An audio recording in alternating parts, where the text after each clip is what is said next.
Just a couple teams to go here, friends. Raptors and Nets. It's the last two team previews.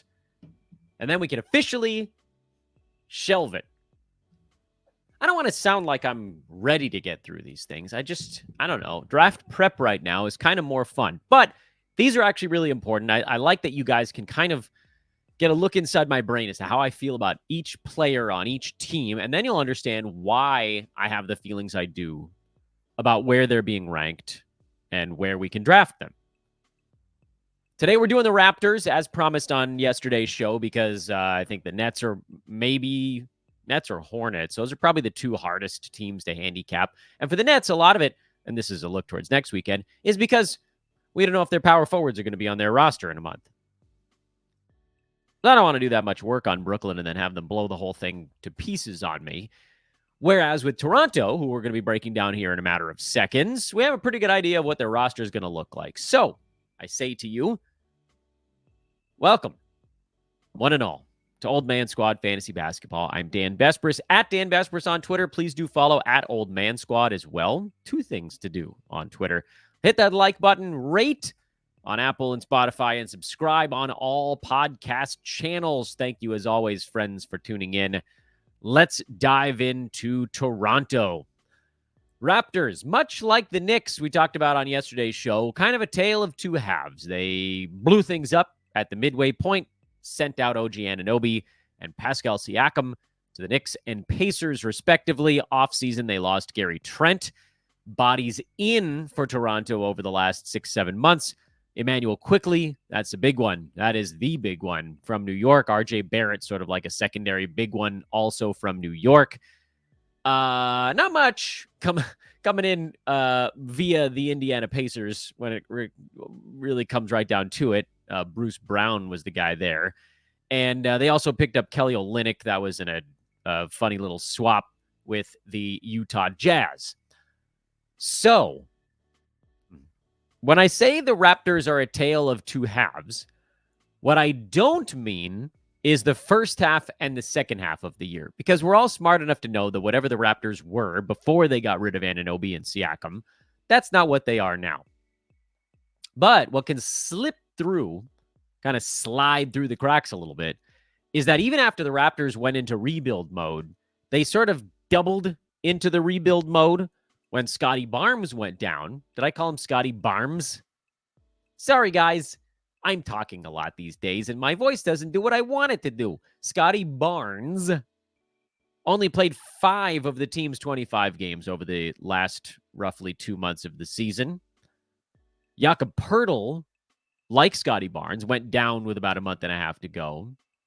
RJ Barrett missed about a half of the games for the team over the last 2 months of the season. And believe it or not, even Immanuel Quickley missed about a quarter of those games. There were really only 2, maybe 3 guys you could say on the Raptors that were regulars, and the folks that are watching on YouTube can see the names, so you guys know where we're going with this, that didn't miss time down the stretch. Those guys were Kelly Olynyk, Gary Trent, and Grady Dick. It's very difficult to talk about Grady Dick without giggling on air. Just get ready for a season of giggles. I would go ahead and just call Immanuel Quickley mostly healthy during that stretch. I think the team had 25, 26 games and Quickley played in 18 of them. So we got a pretty good idea of what the Raptors would look like with Quickley in. What we did not get a look at is what the Raptors look like with Quickley in and Barnes and Poeltl and Barrett. Brief, very brief look at that collection. By and large, we got about 10-ish games where those guys all played together, and it was pretty much the month of February. I don't even know that they had acquired. Had they already picked up Quickley at that point? I think so. The Raptors made their trades a little bit before the trade deadline. In the month of February, which again, and like we can put the pieces together on this. When exactly? Let's see. OG Anunoby trade. What day did that happen? Okay, that one happened around a turn of the year. So February, that's an easy one. What about the Pascal Siakam trade? That was on January 18th. Okay. So basically, it was the month of February. Because after that is when Scottie Barnes went down. Barnes was down by right around that turn of the month. So, like, I think he played the first few, finished out February, and then March, he was basically donezo. It's fine. We're kind of splitting hairs a little bit here. The month of February, which, let me see if I can display this screen for the YouTubers, that you'll get a better look at it. There you go. This is the month of February. You can see February 1st to March 1st. I've done this at Basketball Monster. The Raptors, Scottie Barnes played 13 games. Poeltl played 13. Quickley played 13. Barrett only played 10, but that's pretty close. Olynyk played 11. Gary Trent played 13. Grady Dick played 13. Bruce Brown played 13. So the main guys there, that's 8 names I just rattled off, were all largely there in the month of February. I think Olynyk might have been one who that was more like partway through the month. But in any event, most of this is close enough. Look at the rankings on your screen, and I'll read them for folks that are listening, obviously. Scottie Barnes was number 28 during this span. Jakob Poeltl was number 53. Immanuel Quickley was number 81 during this span. Kelly Olynyk was 112. Gary Trent was 155. Grady Dick was 158. RJ Barrett was number 211, mostly because of his free throws, kind of a weird little thing. And then Bruce Brown was 248. Yowza. What day exactly did Olynyk get traded to the Raptors? March 4th? No, that's not right. That's well after the trade deadline. When did that? February 8th. Okay. So if we really want to get specific, let's go February 8th on, because that was when we had a little more Olynyk. And you can see Immanuel Quickley actually jumps up the board a tiny bit here, but very small sample size. So harder to take as much away from it. Again, I know that what's the difference between 8 games and 13 games, but it's something. If we look at just February 8th until the end of the month, it's only 9 games, but it's Barnes 25, Poeltl 40, Quickley 47, and then everybody else outside the top 100. Many of them by quite a lot. Is this what we want to go with? Is that the numbers we want to work off of? All right, we'll work off of these numbers. It's a frickin' 3-week stretch of basketball, and it's the best we got. This is, I think, roughly, minus this sort of small sample size theater stuff, what you should be operating on for next year, minus 1 or 2 very key things. So let's start at the bottom. RJ Barrett was number 264 over this span in 9-cat. And you're like, well, how much of that is free throw? A decent amount. He shot 50% on 5 free throws a game over that span. If we punt free throws, he jumps up the board all the way to number 111. Okay. It's a little bit more serviceable, isn't it? And you kind of understand why people are suddenly a little bit more into RJ Barrett than they have been in the past. Because in Toronto, he changed his shot profile completely. 3-pointers went down by a decent chunk. 2-point efficiency was crazy. He shot almost 61% from 2. His free throws fell off a cliff. He shot 63% with Toronto at the foul line. His career 71%er. You assume that probably comes back. I would argue that for RJ Barrett, even if he does improve his 2-point shot profile, it's probably not going to be this good. 61% from 2 is massive. That probably comes back down to earth. So even though there's been this kind of recent push to say, yeah, RJ Barrett, he does actually kind of belong in our draft discussions, I'm not all the way there. I can't bring myself to get over the hump with him. He's number 101 pre-rank right now, which leaves you absolutely no margin for error whatsoever. None. He's not a good steals and blocks guy. Hasn't been for 6-7 years, and even then it was marginal. This past season with Toronto, he was at 1 combined. In New York, he was at 0.8. Last year in New York, he was at 0.9. So there's no reprieve coming in steals and blocks. Assists with everybody around him. Again, in Toronto, he was at 4.1. If we're looking at just that little span, it was 4.4. So let's assume they are a little bit higher. 4s, call it the 4s. Rebounds, In Toronto, he was at 5.3. That's higher than usual. Maybe that sticks. I think we can probably assume they're in the fives. Sorry, in Toronto, he was at 6.4 rebounds. Fives is probably where your target lies there. And then free throw, probably up from 63, closer to 70. Field goal probably comes down from 55. I don't know. What do we think it's going to land on here? He had a great 2-point shooting season in New York. No, actually, never. Never. Never. He shot 50% from 2 in 2020, 2021. That was the closest things got to good for RJ Barrett. That 61% from 2 is coming down. I don't care that he's going to the hole every single time. That number's coming down. And if he goes to the hole every time, then the free throws are going to be a bigger issue. But his free throw rate actually didn't change all that much between New York and Toronto. He just started converting on everything. I would bet my life he shoots lower than 55% from the field. I don't know how much lower, but I would bet my damn life on it. You probably shouldn't say that on a podcast. I would bet a very large chunk of my vast fortune that RJ Barrett's not shooting 55% from the field this year, even if it is better than the New York days. So I will kindly pass on RJ Barrett. Outside of points leagues, have at it. Have at it, because the free throw doesn't matter. The high turnovers don't matter. Go nuts. Get wild. Kelly Olynyk. I can't possibly fathom why finally people want Kelly Olynyk. For years and years and years, I tried to convince the universe it was Kelly Olynyk time, and no one would ever do it. They refused adamantly. No, Dan, I won't do this Kelly Olynyk thing again. And then multiple times during that stretch in Utah, he was pretty good.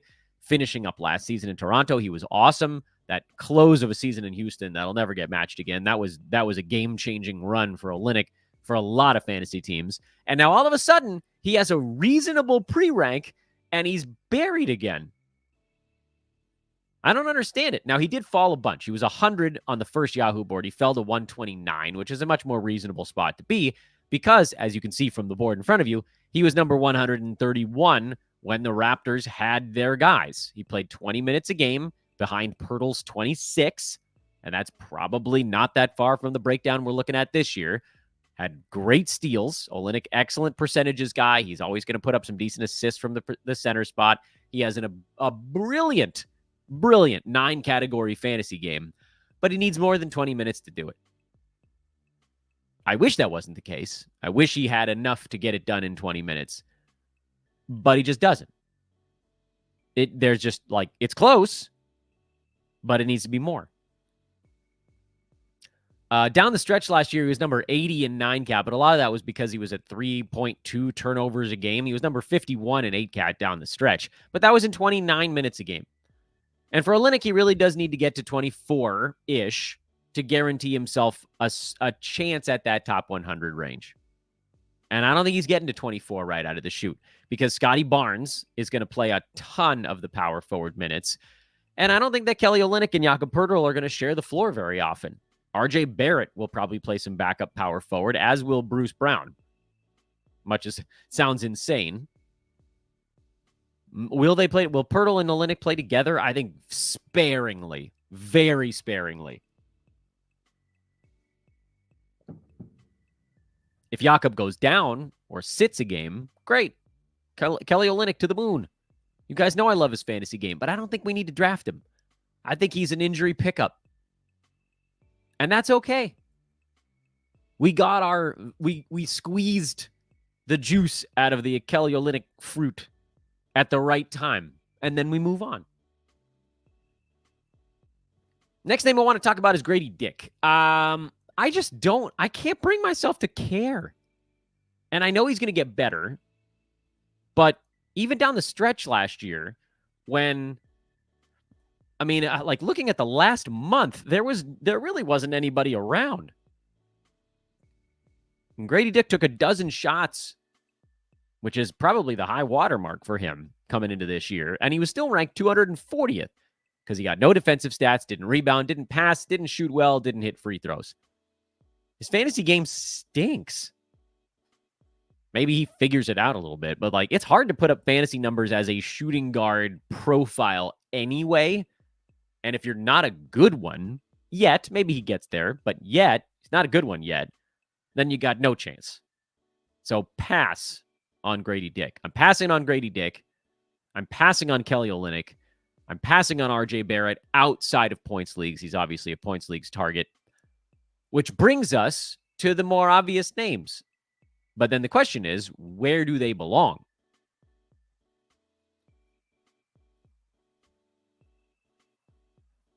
I'm sort of like, I feel like I need to say more on RJ Barrett. I don't feel like I fully expressed myself.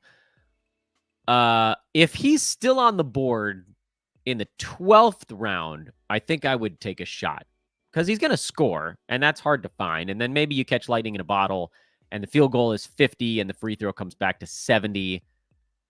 That would probably get him pretty close to the top 100. I just don't see the ceiling for like that. It's not all going to fix itself. The turnovers not magically going to get better. The free throws are going to magically get better, and defensive stats are going to magically show up. All that stuff just isn't going to happen at the same time. So I still lean towards no where he's at, but let's see how this thing continues forward. Which brings us to the three most important names on the roster. By the way, you're ignoring Bruce Brown. He's going to play plenty of minutes, but he's not going to do anything. Jakob Poeltl, Immanuel Quickley, and Scottie Barnes. Not in that particular order, not the most or least important players. But that's the way that they were ranked, Poeltl, Barnes, and Quickley, during that 9-game span that the YouTubers are seeing on their screen right now, when the team was largely healthy and together after the trade deadline, everything. Meaning, again, when Siakam and Anunoby were gone, when Olynyk, Quickley, and Barrett were in, and Brown. Minutes out, minutes in. Poeltl, during this 9-game small sample size, was the starting center and played 26 minutes a game. He averaged 13 and 10 with 3 assists, a steal, and 2 blocks on 53 and change field goal and 60% at the free throw line. Listen, I love Jakob Poeltl. I love his fantasy game, but he's not going to block 2 shots a night. That was a small sample size thing hard at work. He's got a shot to get to 1.5, but 2 is a big jump. Guess what? That's okay. We don't need him to block 2 shots a game. We know it's not going to happen, and we don't need it to happen. He's a good shot blocker. He's a good rim protector, but he's never blocked more than 1.8 in a full season, and that was a particularly robust one with San Antonio. Following year, he was also at 1.7. That was 2021, 2022. 23-24, mid-season, he got traded from San Antonio to Toronto. He blocked 1.3 shots that year. And then overall with the Raptors this last season, he was at 1.5. In 26 minutes a game, he's not getting to 2 blocked shots. If they magically played him 30 minutes, he's got a shot at it. He's got an outside shot at it. But I don't think that's happening either because he's older. He's beat up a little bit. He only played 50 games this last year. A team trying to win or lose is also going to play a role in that. But again, that's all you really need out of Poeltl is 26 minutes for him to be a value where he's getting drafted right now. Poeltl is going... What the crap is his pre-rank right now? Come on, Dan, you got it in front of you somewhere. Figure it out. Jakob Poeltl is number 84. He jumped up a bunch. That's why I couldn't find him. He was 108 on the first board, and that was a really good spot to get him. 84 is probably a pretty fair spot to get him because if you eliminate the small sample size stuff and you just look at his entire season, which honestly, not that different than the small sample size. Small sample was 13 and 10, 3 assists, a steal, and 2 blocks. Full season was 11 and 9, 2.5 assists, 0.7 steals, 1.5 blocks. What do you think we're going to get on the steals side? Well, probably not more than 1. That was small sample size, hard at work. He's generally been more like a 0.6 to 0.9 range dude. 0.7, 0.8, that's probably where it ends up. So again, 3 plus defensive stats probably isn't happening, but 2.2 he has a pretty good shot at this coming year. And he'll be a good field goal percent guy, and he'll be a down free throw guy. He's a 54% foul shooter in his career, so that's going to hurt you there. He's a decent rebounder, probably between 8 and 9.5 would be a good guess. He'll probably be between 2.3 and 3.1 assists, 2.5, 2.6, somewhere in there is well within reach. And that's solid. And that's probably around a 75 ranked guy, which is not that far from where he's getting drafted. But he's well-rounded, and that's kind of cool, especially if you're punting threes, because he doesn't take them, nor should he. But, he's not going to hurt you that much in points. He's a help and rebound. He's a help and assists from the center spot. He's good at steals from the center spot. He's good in blocks from the center spot. Field goal up, free throw down, turnovers not too bad. There's a lot to like about Jakob Poeltl. I think he's a very reasonable pick in the 80s, and if he happens to go any deeper than that, he becomes a value play. So, cool beans, man. Immanuel Quickley is the next one I want to talk about, because Scottie Barnes, of course, is the sort of the big name on that team. But Quickley and Barnes each have a whole lot swirling around them this coming season. For Barnes, a lot of folks were like, oh, Immanuel Quickley showed up and his assists went straight down the toilet. And that's not really true. It's not. Like, first of all, they didn't play together almost at all. So that's definitely something you need to think about. But like Scottie Barnes, the first, call it 2 and change months this last year, he was number 10. But it wasn't because his assists were super high. In fact, in that small sample size we were looking at, his assists were actually higher at 7.8 than they were before all the trades happened. At the end of 2023, I'll just do mid-October to the end of December of last year, Barnes was at 5.8 assists per game. 21 points, 9.4 rebounds, 5.8 assists. This is in 2023. So before the year turned this past season. 1.5 steals, 1.4 blocks, 48-78 splits, and 2.2 three-pointers. In that very small sample size we were looking at, with Quickley there, Barnes was at 18 and almost 10 rebounds, with 8 assists, so higher. Same steals and blocks, lower field goal percent at 45, better free throw at 85. Why was he only ranked 30th over that span? I would argue some of that is just because in a small sample size, the rest of the league, there were guys that were above him that probably weren't going to stick there. If you look at the entire season, Barnes fell off a little bit. He was number 21, averaged 6.1 assists. And some of that is just like the natural way of things. That was, again, up from the beginning of the year. The rebounds slowly came down. But the steals, the blocks, that all held. Like, there wasn't anything that insane at the beginning of the season. It was just that reality set in a little bit. Guys that were behind him that deserved to be in front ended up playing their way in front of him. Freddie VanVleet moved in front of him. Jason Tatum moved in front of him. Guys that started behind him moved in front of him. I think Kevin Durant might have even been in that bunch. So nothing horrible happened that dropped Barnes from 10 to 20. This is just what his numbers always were going to be. Could he drop down to 30? I mean, yeah, anything's possible. But again, in my eyes at least, the sample size stuff was a big part.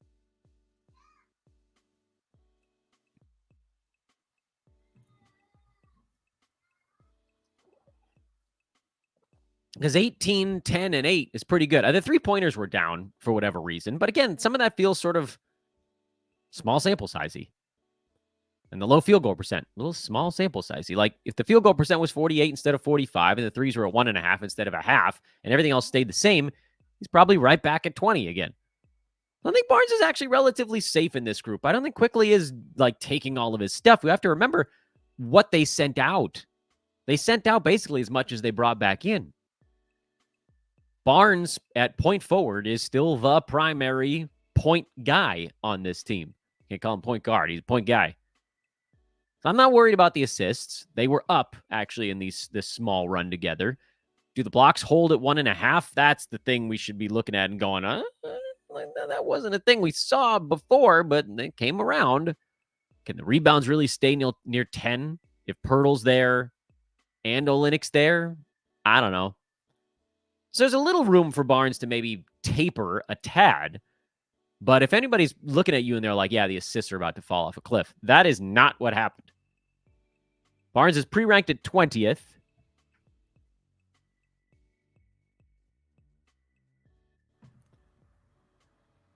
And I think that's fair. He probably doesn't go much higher than that. He probably doesn't go much lower than that. This is basically splitting the difference. And it's kind of saying he's a young guy. He's probably going to be around 20, and the guys behind him are boring. So we'll just leave him there. Like, the correct spot for Barnes is probably about 4 or 5 slots back. So there's a little room for him to beat his mark. But the difference between 20 and 24, like, that would be effectively Dame, Paul George, and De'Aaron Fox going in front of Barnes instead of after, and LeBron.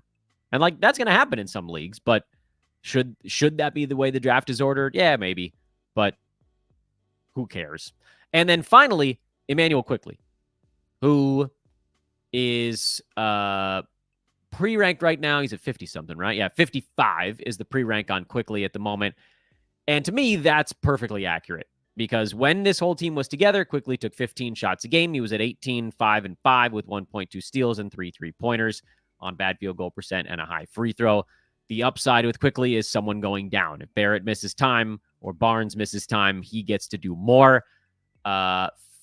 60 to 70 is kind of the floor for Quickley right now. He's probably not going to take fewer than about 14 shots per ball game.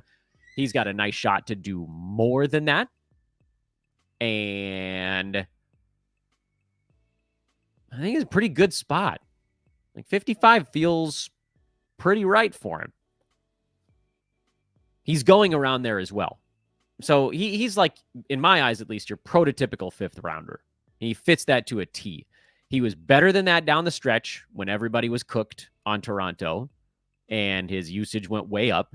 He was number 26 the last 18 games. He was 21 points, 8 assists. He was taking 16 shots. He was the primary point guard. But Scottie Barnes was mostly out during that run. Barnes is back. If you want to know who's going to impact whose assists, it's Quickley who's going to take a hit there with Barnes back around. Not so much the other way around. So look for Quickley to get around 14 to 15 shots a game and hit 3 threes. And you're actually rebounds all right, believe it or not, from that point guard spot. He'll get some assists, 5, 6, something like that. He'll get some steals. It's going to be a free throw positive. I actually think he's relatively safe as 5th rounders go. Like, I don't think he's going to be much worse than a 6th rounder this year if things kind of tip a wrong direction for him. But the percentages have been very consistent for Quickley month to month, really. Like, there hasn't been big heaters and big cold spells and big fluctuations like that. So he's probably going to be 18 to 20 points, 5 boards, 5 and change assists, 3 threes, 1.1, 1.2 steals, 43, 44, and 85 splits. And that's fine. Like, that's a probably 40 to 65 range dude. You get him at 55, you're probably slightly closer to the floor than you are to the ceiling, but not by a ton. And so I think Quickley, it's weird. He doesn't seem that exciting at 55. Maybe because he is kind of a higher floor guy. And when you look at him, you're like this dude is probably not going to jump up into the top 25 anytime soon. But sometimes a small win is still good. I can't quite put my finger on why Quickley isn't a more fun name. The guys around him on the pre-rank board are either boring or weird fits or what. Like Miles Bridges, I don't know Miles Bridges. Zion, he's a build guy. Siakam is getting overdrafted. Gobert is, did you miss out on your centers? He's going earlier than that anyway. Vooch is boring. Ingram is generally a letdown. Claxton is, did you miss Gobert? Mikal Bridges is more of a plodding type in this role. Quickley's the one guy in that span of 8 or 9 players where you're like, this could be kind of fun. And yet somehow he keeps coming off as like not entertaining. I mean, maybe it's because this is a pretty good spot for him to be pre-ranked. Yahoo got this one pretty close to right. He moved a little bit. He was 54. He went down to 55. I don't know what he's going to be in the next Yahoo board. Maybe he moves up 4 or 5 slots. I don't think he's going very far, though, because I don't think most people think he's going to be better than top 40, 45. That feels like most people are like, yeah, that's about as good as it's going to get. And these guys that have this sort of narrow window of where they might finish, and in my eyes, Quickley is going to finish between 70 and 40. That's a narrow window. Some of these dudes you point at and you're like, I don't know. Like Siakam could be between 50 and 110. That's probably not true. Jalen Duren could be between probably 45 and 95. Like, some of these guys have bigger windows, and people love the big windows because they're like, yeah, I take a chance. I love taking a chance. People love gambling.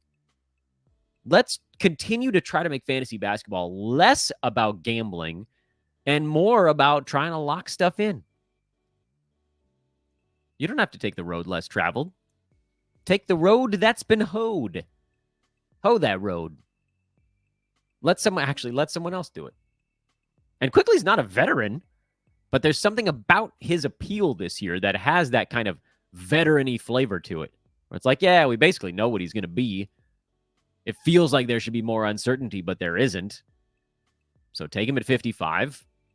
Finishes at, I don't know, 50. Something like that. 45. You're like, oh, cool. Small win. I'll take it. But everybody wants to draft somebody at 55 they think is going to be a first or second rounder. It just doesn't happen.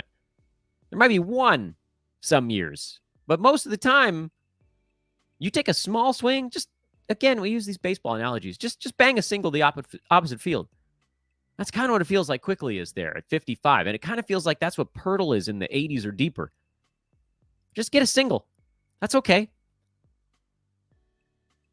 I don't know what Scottie Barnes is in baseball analogies. It's probably not going to go great. It's probably not going to be a win. Maybe a very small loss, like a bunt. Did you say that a sacrifice? RJ Barrett is your swing. He's the guy that people are going to take a hack on. I'm probably not. So no, Kelly Olynyk, no to Grady Dick. Probably not for me on RJ Barrett. And then Quickley, Poeltl, small wins. Scottie Barnes, maybe microscopic loss, but relatively safe. And that's my feel, friends, on the Toronto Raptors. We kept this one at a nice, cool 30 minutes. Well done, Dan. Well done. We have only the Brooklyn Nets left, and I'm going to put that crap off as long as humanly possible because I just don't want to talk about Dennis Schroeder and Cam Johnson and Dorian Finney-Smith.